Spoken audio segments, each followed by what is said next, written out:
Hello, everyone. Welcome to Small Biz Tips. I am here today with this guy. He reached out to me on Instagram. I'm sorry, I probably didn't reply back to his DM, but then I saw him at an event and I'm like, wait a second, why didn't I reply? So now I have him on the podcast. I had to bring him. He is amazing. He's part of my inner circle. His name is Brendan Boyd. What's going on, man? First of all, let's just keep it all the way real, bro. You know what I'm Yes, saying? I'm Keep it all sorry. real. That's my The fault. dude saw my DMs and clearly just ignored them. Let's just keep it real. And then he felt That's my guilty when he fault. saw me in real life. It was just like, yo, B, what's up? Nah. But to be Nah, to that's be my honest, fault. bro, No. be honest, I'm grateful and thankful to be on the platform. I'm happy that we had the opportunity to connect in real life. And then it was just like, Sure. yo, I think I've seen you before. Then we went to the DMs to connect, and was already some pre-existing messages in there, so it's all good. Yo, you know what? I am excited about this episode because I want the world to know who is Brandon Boyd. Man, you know what? It's interesting that you ask that, and I feel like every time somebody asks that, Mm. it's like different ways that I could kind of explain the story. But I mean, right? If somebody asked me right now, I would say I'm a host, I'm a podcaster. You know what I mean? I'm a Huh? marketing coach. I'm somebody that really cares about people, and Yeah. I use my genius, which I feel is in marketing and providing a lot of value to help entrepreneurs, right? So, um, pretty much coaches, consultants, course creators, those that are stuck, with marketing, like they can't figure the thing out. It just seems so monumental. I help them to get clear on their vision, Hmm. and then once they clear on the vision, they're able to build a community, monetize, grow their brand online, and that's essentially what I do. But Love there's so it. many different layers to it. But I guess if you ask me right now, that's what I would say. Okay. I want to go down that rabbit hole a little bit, right? How'd you get into this? I mean, that's a good question, man. My journey to entrepreneurship started with basketball, man. I mean, I'm from Boston, and I was Okay. always inspired and motivated by like Rucker Park. And I saw Boston. We didn't have that. We had this thing called the Boston Shootout, but then for some reason, the Boston Shootout just disappeared. Like Mm, it just disappeared. So it kind of left a void in the city as far as like high level talent that was available to be on display for you to okay. kind of come get a ticket, watch, like really take it in. And what I thought was, man, well, if I can create my own version of like Rucker, that would be cool. So I was still in college, but I created Mm, this basketball tournament first. It was called the Boyd Fan Basketball Tournament, and then that was successful. Then it turned into a basketball league. And then from 2000 to 2006, I ran basketball leagues in the city of Boston, like in the wow. fall, in the summer, and in the winter outside. It was a thing, man. Like we had sponsors, That's music, awesome, man. live music, like Was it like a 3-on-3 basketball, similar to no, what 5 on 5, some of bro. these You guys? have you have Okay. your team. You bring your team, get together. I gave out trophies, varsity jackets. Oh, Some that's years we gave dope. out rings. It was a thing.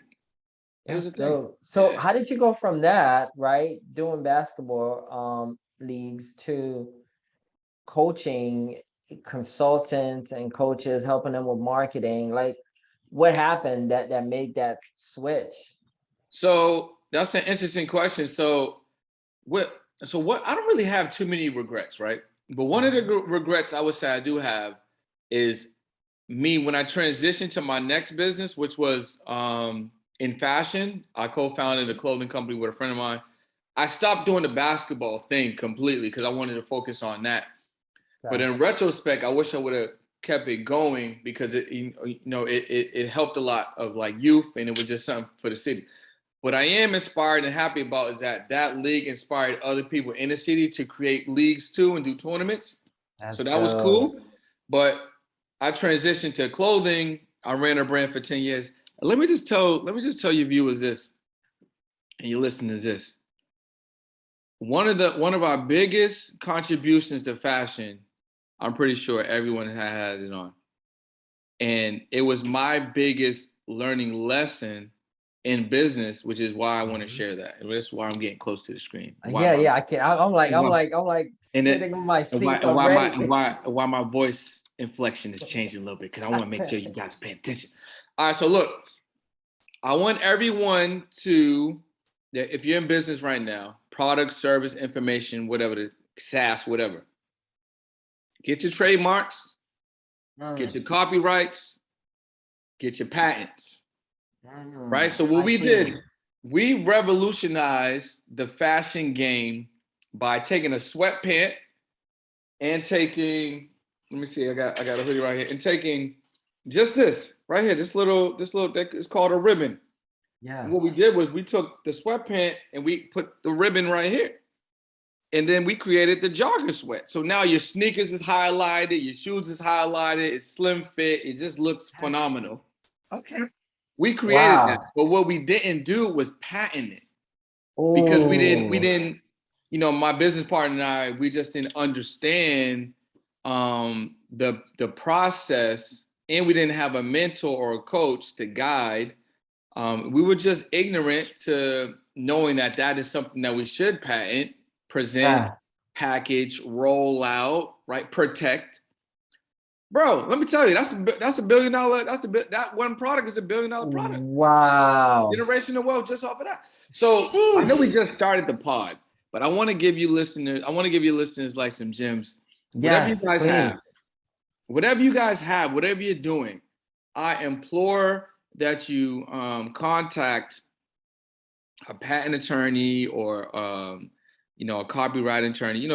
They they they sometimes do both. Like they Yeah, do all IP three: patents, attorneys. copyrights, trademarks, stuff like that. Get your stuff protected because one of my I would say like peers in the industry, she does trademarks and patents and stuff, copyrights, and one of the things that she says is, you might have a product or service, you may have the domain, but there's no Mhm. ownership without protection.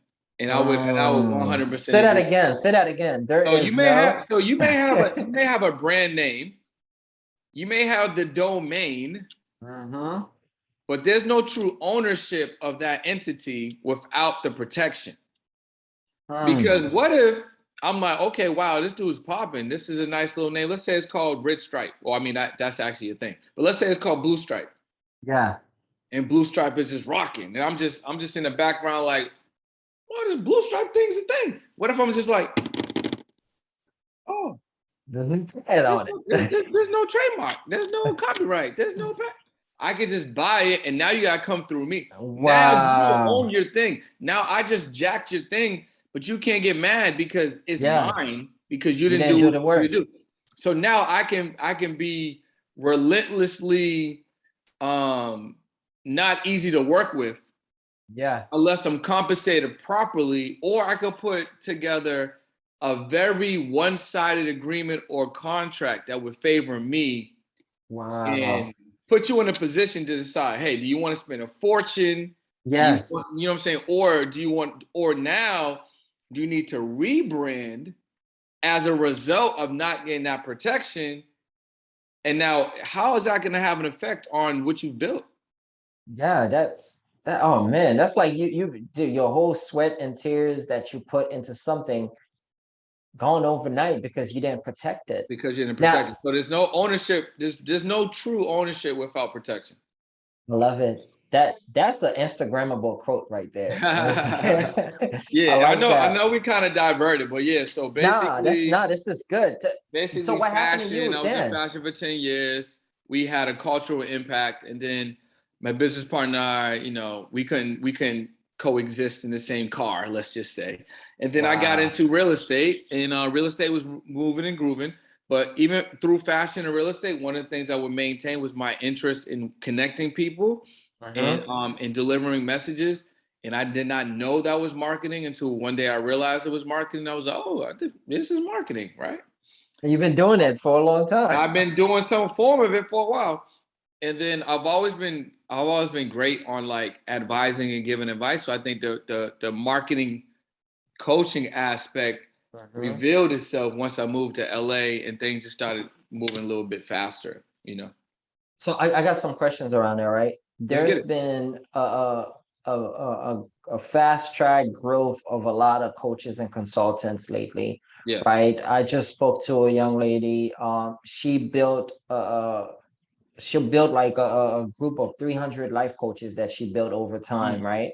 So Yeah. with all those coaches and consultant that's coming around and you doing marketing, what's that first step that you tell them to do when it comes? Because a lot of them don't know how to market themselves. They're a really good Yeah. coach. They might be great at being a life coach or might be great at being a business coach or something, but they don't know how to market themselves. What's that first thing you would just say to somebody like that? So the first thing I would say is you're probably looking at it all wrong, right? Mm, Because marketing is really relationship developing and nurturing and then having a clear call to action. And we do it all the time. yeah. So if you're going to, I don't know, let's say you're in the gym and someone's on a machine and you're like, hey man, are you using that? How many reps you got? How many sets you got left? And he's like, yo, I got like two more. And then you're like, I'm like, oh, okay, you doing legs? Yeah, man, I'm doing legs too. How's it going? Listen, it's brutal, bro. I'm putting them up today. That's crazy, man, because I hate leg day on Wednesdays too. Mm, And then what happens? Most likely, like, hey, my name is Brendan. Hey, Brendan, I'm Jim. Do you come to the gym conversation. often? Yeah, I'm in pretty much every day. Normally come in the evening. Well, man, why don't we just stay in contact? Maybe we get a set together. All right, bro, follow me on the gram, but take my number. So what happens is in real life, you develop a relationship by Mhm. starting a conversation.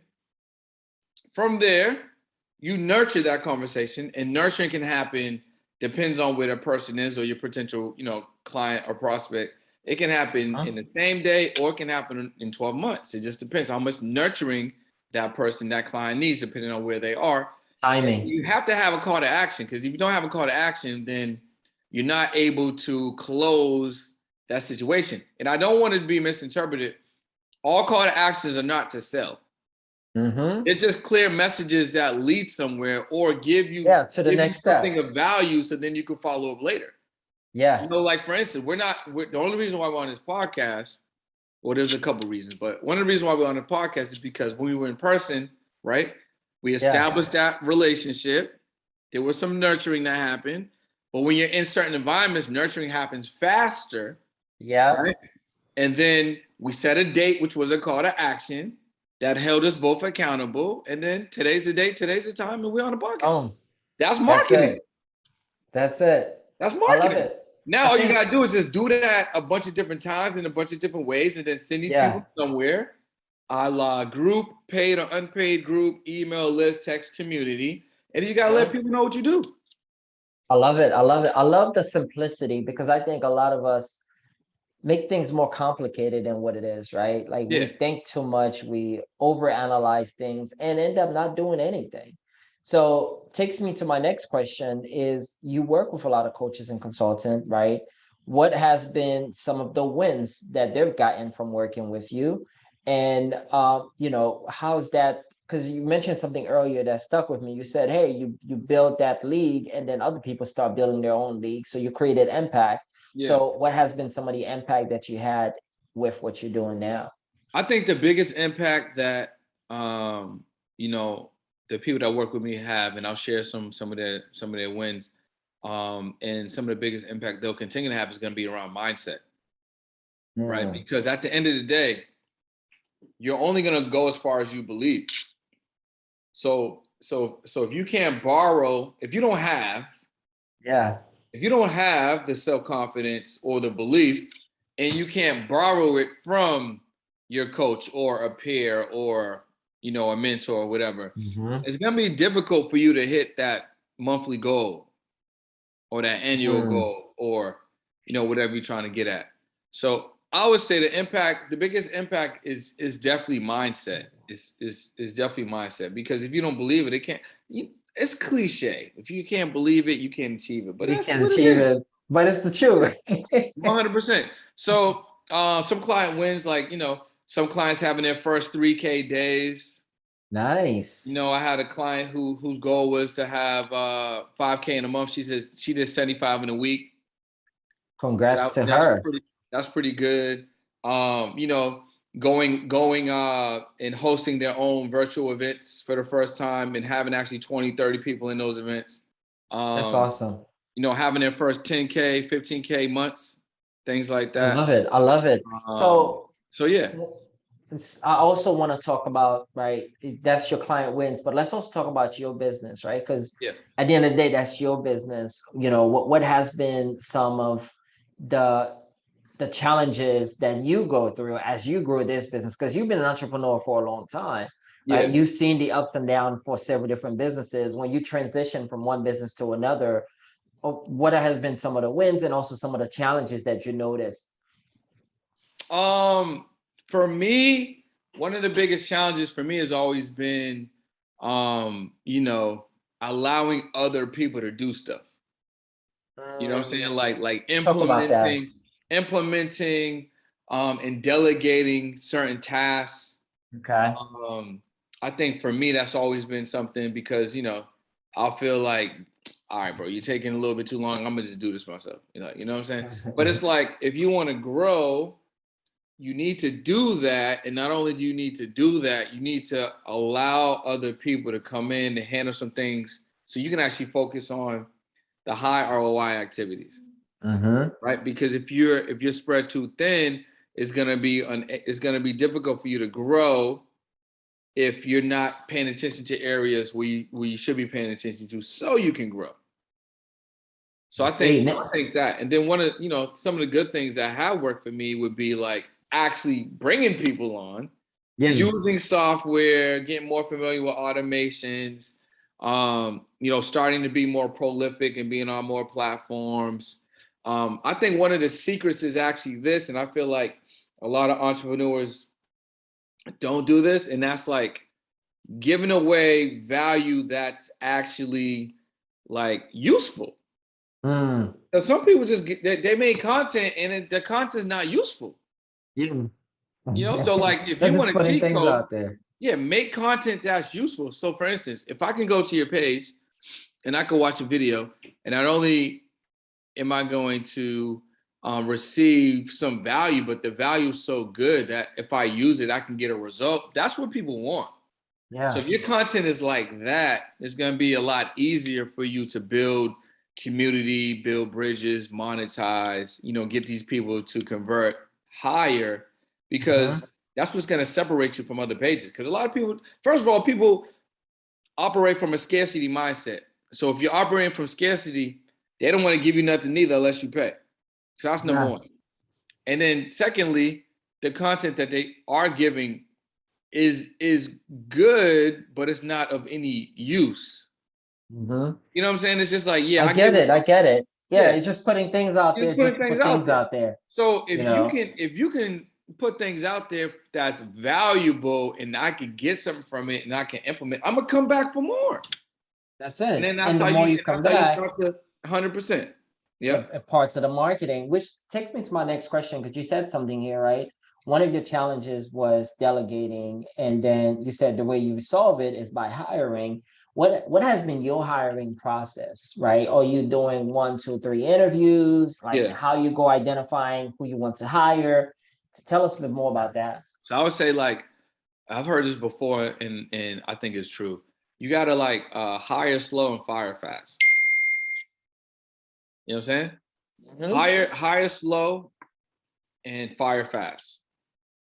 So for me, like I use a lot of virtual assistants. So like, I'll Yeah. see what they've done and I'll see what these reviews are, and then I'll ask them if they can do XYZ for me.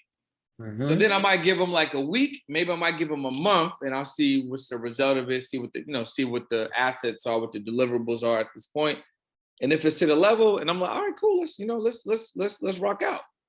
Gotcha. But in that like 30-day period or whatever the case may be, if it's not there, then get rid of them and find somebody else. Let's talk about get rid of them, because a lot of people, that's a challenge for them, right? Like they're like, oh, Like they don't like, firing, yeah, yeah, firing. They don't like firing, right? They're yeah, like, oh, I don't know, how should I do it? What should I say? yeah. How do you go about firing those VAs that's not performing? I mean, to be honest, bro, I just be straight up.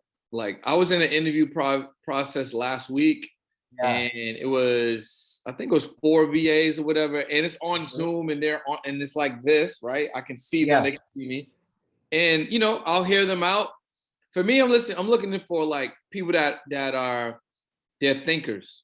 Like if you're just a tasker, I may not Uh, necessarily be able to hire you, because then you're gonna ask me for everything, and then it's gonna be more work for me, and then, like, that's not gonna work for me. I need you to, maybe there's some jobs that I could give you that you don't need to communicate with me. You could just do. That's fine. mhm.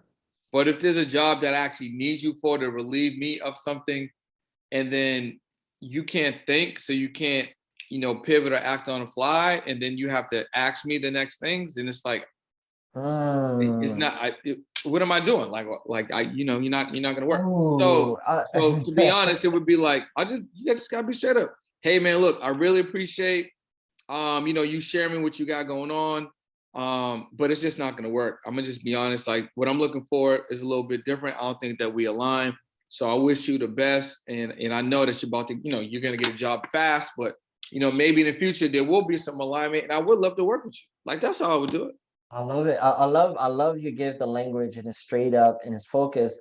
And I want to go into something you said, right? Because we hear hire VAs to do everything, right? Hire VAs to do this, hire VAs to do that. A lot of VAs are task oriented. They're not thinkers, right? So what are some of the key questions you would ask in an interview to determine, is this VA a thinker? Yeah, that's a good question. So what I'll do is I'll give them like a situation. So for instance, Okay. like I was having a VA do some organic DM outreach, right? Mm-hmm. I said, hey, well, let's say you sent out message one, message two, and then you get a response. And let's say I'm not and I'm not available. Yeah. Well, how would you handle that situation? Uh, And then one of them was like, well, what I would do is I would just wait for you, and and then once you get back to me, then I'll respond. So I'm like, I'm taking note. I asked another one that question. He was like, well, what I would do is I would create a list. I would put that person on the list. If it's a question that I would answer, I would respond. But if it's not, I'll let them know we get back to them, or whatever the case may be. And then you have that list, so then you can look at it. I'm like, bro, that's what I want, because I didn't yeah. have to tell you. I gave you a real situation that could actually happen, and then Yes. and then you told me what you would do in that situation. Like that's useful. Even if Nice. he gave you a wrong, I don't want to say wrong, but even if he gave you a different response than what you may have been looking for, What he's about still it thinking. though? So you can work with Exactly. that. He's not waiting for you. Yeah, he's Oh, not I like, love this. I'm gonna put it on pause until you get back to me. It's like, no, bro, I might not get back to you. Like this is not, I mean, it's important, but it's not like the top of the list of things that Yeah. I need to do today. You know what? I think it's so valuable that's a gem because a lot of us, right? Small business owners, people that's listening to this, they're going higher, right? But they're hire a bunch of people that don't think for Yeah, themselves, that are very task oriented. And then when they're not doing certain things, you're like, I don't know why I hire these people because they're not taking action. But you never ask them the right question in the beginning to yeah, vet the right people. So yeah, 100%. that's amazing, man. Thank you again for sharing this gem with us. That's huge. I got so many more questions, but since we gotta wrap things up soon, can you share what is one tip that you would share with any business owners from everything else you said? That's amazing. What is that one extra tip that you would give to all of the entrepreneurs that listen to this, all the coaches and consultants that listen to this, that they can use in their business ASAP? Can I give two? Oh yes, I All right, love cool. So I'm gonna to. give two. They'll be quick. So the first one is, one of the number one things that most entrepreneurs don't do, and I'm gonna say 99% of entrepreneurs don't do, is that you do not tell people what you actually do. You expect people to assume that they know what you do or what you sell. You don't tell people what you do and how it can help them. That's number one. So what I would do is I would just start talking about the services I provide, talking about the products that I have, and then talk about how it would benefit someone. So that's number one. And then number two, I would say utilize this formula. The formula is C plus D squared equals S. So C Okay. plus D squared equals S. And what that is consistency plus discipline plus do more, Mm-hmm. right, equals success. So if you're consistent, if you're disciplined, and you do more of what you do now, which you feel like you're doing a lot, which most of y'all aren't doing a lot, me included, Mm-hmm. that's gonna be success. You Mm. have to do something long enough to know if it works or not. You actually have to do more of it because your idea of too much may not even be cutting through, right? And you need Mm-hmm. to be disciplined so you can actually repeat that those steps daily. And you also have to audit the situation because you could be doing the wrong thing consistently and disciplined and it's not working. But so you need to audit your situation so you know if it's actually working. If it is, you need to do more of it. Mm. Brendan, that was huge. C plus D squared equals S. There you go. Ooh, I feel like I'm in math class. I love it. So with that said, what is that one thing that if somebody want to reach out to you, how do they get in touch with you? Do you have anything that they can, support you, maybe a course or a book? Like, how do people get in touch with you and support you for all those gems you give out today? Yeah, so what you want to do is there's two ways I'll put right now because a lot of my funnels they're being revised right now. So I don't know when this will be available. But the easiest ways to get in contact with me is on Instagram, at Okay. it's Brendan Boyd. So at ITS Brendan Boyd. I have a free text community, and if you jump in the text community, you get access to everything because you know what's going down, right? So Mm. just text the word A and B, AB, right? The 213-410-4920. That's 213-410-4920. Text the word A, B. And if you're on YouTube, I do a morning show called the Imperfect Action Show where we talk about marketing and business, tactics, strategies, principles, lessons. I bring guests on. You Mhm. can ask your questions in real time so you can get real answers. Monday through Nice. Friday, 9:30 Pacific, 12:30 Eastern. I wouldn't miss it. I just wouldn't miss it. I love it. I love it. This is fantastic, brother. Thank you again for jumping on. Thank you for sharing these gems. Wow. I love it. Thank you, guys. Check out Brandon. Reach out to him. Definitely go on the YouTube. I think there's some fire gems there. You guys gonna learn so much from this guy. Thanks again, and we'll see you on the next one.